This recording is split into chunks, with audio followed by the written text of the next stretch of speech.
Hello you, let's make week 10, the final week of the Great British Bake Off technical challenge. This is White Chocolate Covered Madeleines Tower Edition. Little bowl! I can't believe it's already the final week of the Great British Bake Off technical challenge. At this point, everyone would have seen the results and who won and everything. And to be fair, it wasn't a shock, but also congratulations. What the hell? That's such an amazing achievement. This week, we're going to be making madeleines, which is actually one of my favourites, actually. So I'm really glad that we're ending on this.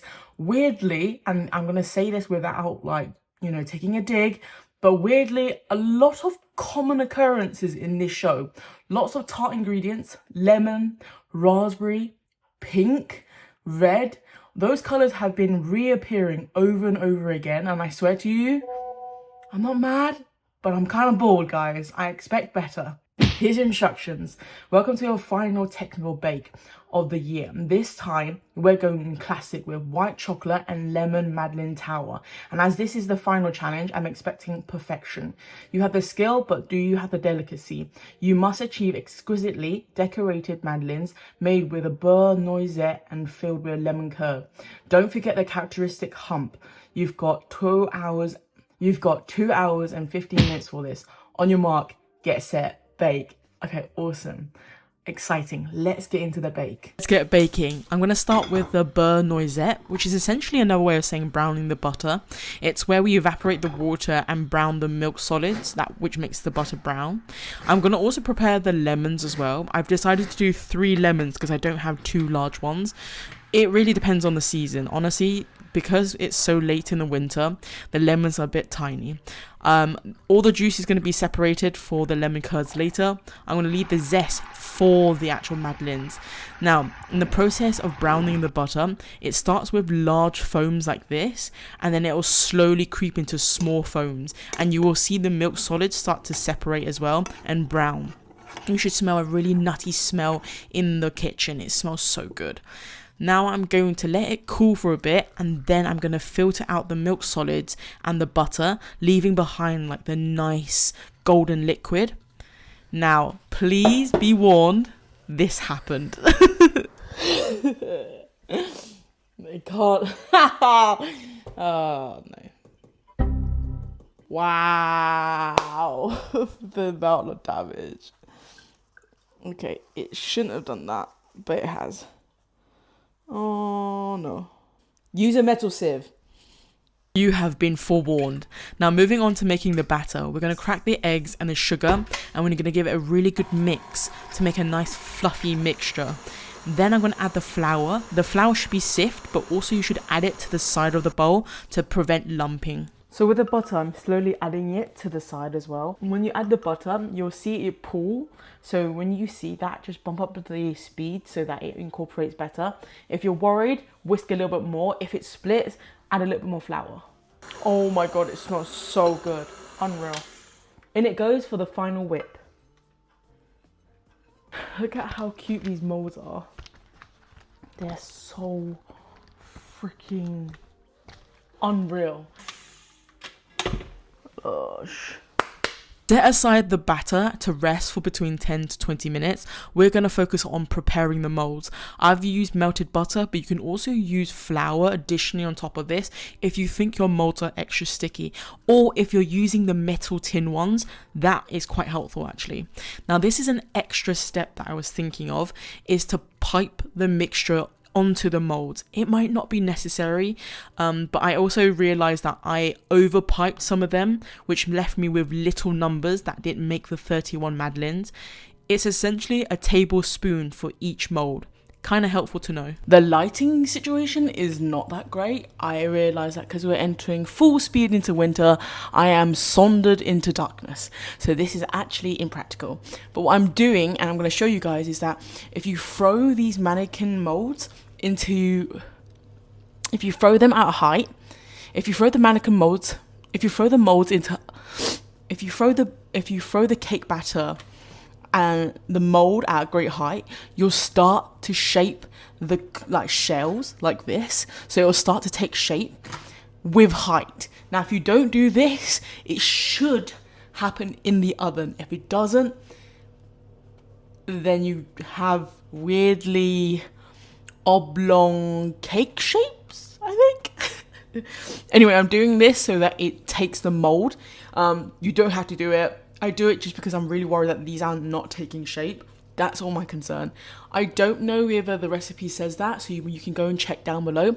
All the ingredients and the measurements and the recipes will be down below, so please check that out if you're going to make this. Please do let me know if you make these. These are really fun. I've been enjoying this particular episode more than most weeks. One, it's cake. Who doesn't like making cake? Now, madeleines are really interesting. It's a very dry cake. The batters are very viscous and thick compared to like most batter, but it's not like dough equivalent and it's not cake batter equivalent. It's like semi-between. The interesting part really is the filling and the actual chocolate. That's going to come later. So let's get these into the oven, and they're only baked for 9 minutes.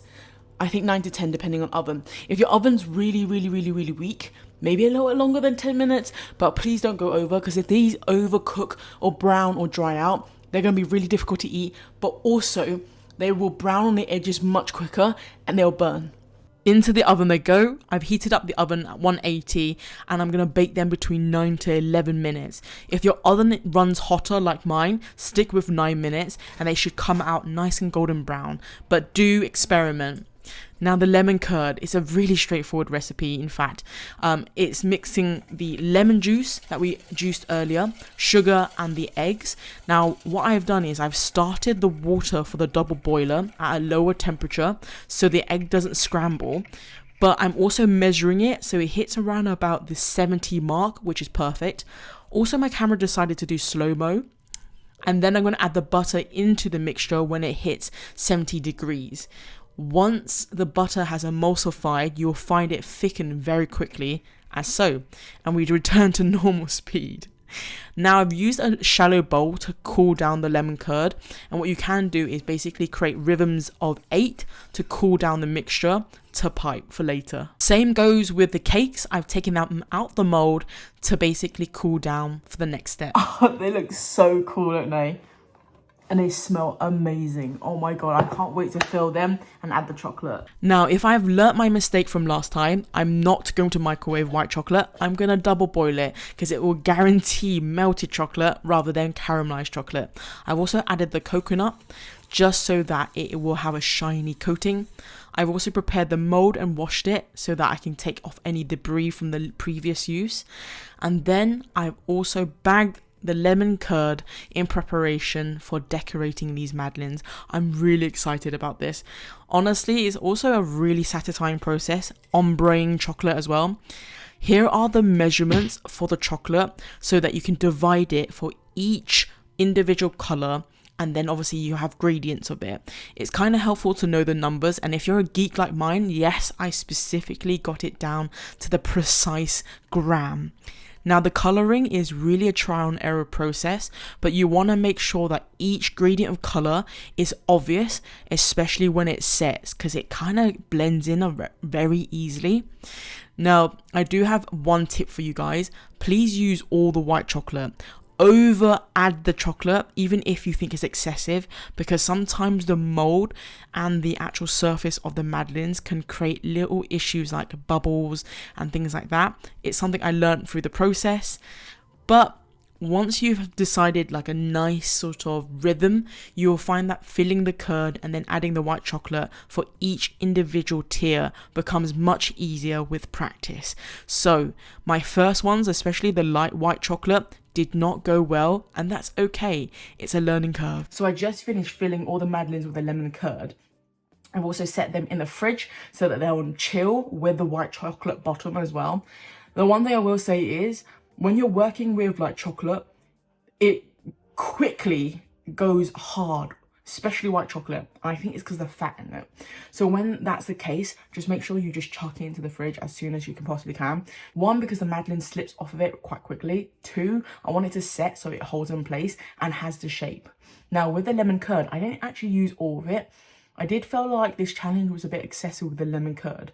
Reason being is because when you put it in, there's not much room for it to go. It's not like a donut where like there's bigger pockets because of the way the dough is raised. With the beurre noisette, The madeleines are, especially mine, they're quite flat. So I wonder if I didn't set it long enough or I didn't let it rise or whatever it is. But even if you did have a bump, it's a very dense like madeleine. So I've got a classic madeleine here with a bump. And if I open it up, there's not much room for the filling to go.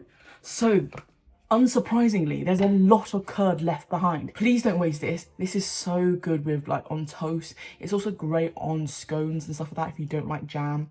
The other thing is you can use this for other fillings. There's a lot here. I think I can make another batch of the madeleines and still fill it. So that's just something in mind. I don't like wasting food, so don't waste food. I set these in the fridge for 10 minutes to chill, and the chocolate hardens very quickly. So if you're going to do anything like reshape it, do it before you chill it, because it's very hard to reverse the process. This is how it turned out. I think it turned out brilliantly. It's so pretty. Now I won't lie, not all of them turned out that way. And I will say this is that you do need to press down a little bit harder. Otherwise, what happens is that little bubbles are created. And that is quite frustrating because there is enough white chocolate. It's really frustrating because there is enough white chocolate. But nonetheless, I think it turned out pretty well in terms of effort and attempt. This is the lightest one. See how I didn't press down the hardest on the first few? It was because I was so like gentle with it. But anyway, let's create a plate.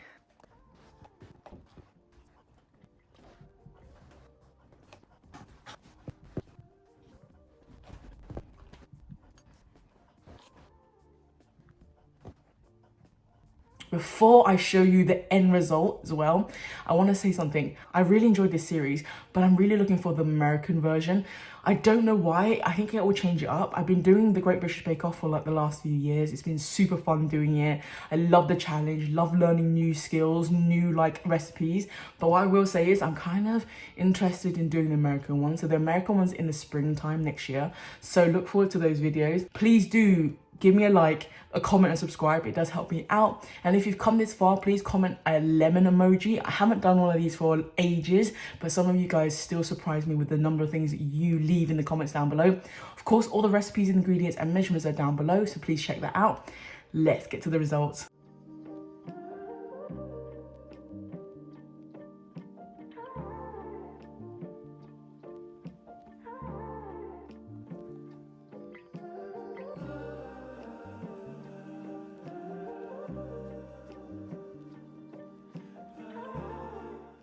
I know I did some B-roll already, but she's very pretty, I'm not gonna lie. Like, she's such a pretty thing. I put the bow on just to show you guys how pretty she is. Because they put a bow in a show, I just kind of needed it, so I bought one anyway. But she is so pretty, like even back to front, she's so pretty. I'm really happy with it. So let's make a plate, or let's just buy into one, but you know what I mean. This is a classic normal one. I don't have the bump, which I'm really sad about it. But there is the famous lines and the little bump. Or hump, whatever you gonna call it. My one didn't have a hump, it's a very flat one, but it does have the line and the white chocolate and of course the lemon curd at the back as well.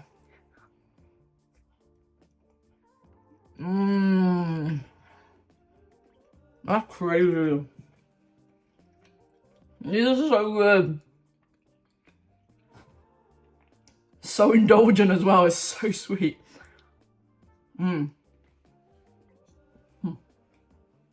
That's it for me for this year's Technical Bake Challenge. I can't believe a year has gone so quickly. I can't wait for next year. Next year's gonna be interesting. I'm not gonna lie, some of the Technical Bake Challenge has been very like repetitive in their ingredients. I keep saying this, raspberry and pink keeps popping up and I'm kind of getting bored. We need to change it up. If anyone's gonna be listening, please listen to that point. But thank you for watching. And I'm gonna love you and leave you. Look forward to next year's series. Look forward to next year's series where I'm gonna be doing the American one. Hopefully they make the series. If not, we'll do last year's American one. If you have enjoyed it this far, please leave the lemon emoji. I'm gonna love and leave you. Mwah. Take care.